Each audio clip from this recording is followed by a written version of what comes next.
वक्फ act में बदलाव की तैयारी, बोर्ड की शक्तियां कम होंगी और महिलाओं के अधिकार बढ़ेंगे। वक्फ एक्ट अमेंडमेंट, केंद्र सरकार जल्द ही वक्फ अधिनियम में कई बड़े बदलाव कर सकती है। सरकार इसके लिए संसद में अगले हफ्ते एक विधेयक ला सकती है जिसमें कई संशोधन हो सकते हैं। इसके तहत वक्फ बोर्ड की शक्तियों को कम किया जा सकता है।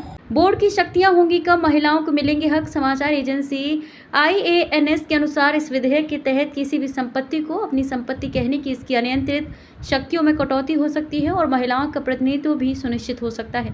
40 संशोधनों को कैबिनेट की मंजूरी। एजेंसी के सूत्रों के मुताबिक विधेयक में वक्फ अधिनियम में करीब 40 संशोधन प्रस्तावित किए जाने की संभावना है। सूत्रों ने ये भी कहा कि विधेयक को शुक्रवार को केंद्रीय मंत्रिमंडल ने मंजूरी दे दी है। सूत्रों के मुताबिक विधेयक में अधिनियम की कुछ धाराओं को निरस्त करने का प्रस्ताव है जिसका मुख्य उद्देश्य वक्फ बोर्डों के पास मौजूद मनमानी शक्तियों को कम करना है। विधेयक में इन बातों पर ध्यान, इस कानून के जरिए केंद्र सरकार बोर्ड की निरंकुशता को खत्म करना चाहता है। विधेयक के जरिए बोर्ड में अधिक पारदर्शी प्रक्रिया सुनिश्चित करने के लिए अनिवार्य सत्यापन शामिल है। महिलाओं के लिए प्रतिनिधित्व सुनिश्चित करने के लिए वक्फ बोर्डों की संरचना और कार्यप्रणाली में बदलाव करने के लिए धारा 9 और धारा 14 में संशोधन हो सकता है। विवादों को सुलझाने के लिए वक्फ बोर्डों द्वारा दावा की गई संपत्तियों का नए सिरे से सत्यापन किया जाएगा। वक्फ संपत्तियों की निगरानी में मजिस्ट्रेट शामिल हो सकते हैं। मुस्लिम बुद्धिजीवियों ने ही की बदलाव की मांग। सूत्रों के अनुसार मौजूदा कानूनों को बदलने की मांग मुस्लिम बुद्धिजीवी, महिलाओं और सिया और बोहरा जैसे विभिन्न संप्रदायों की ओर से आई है।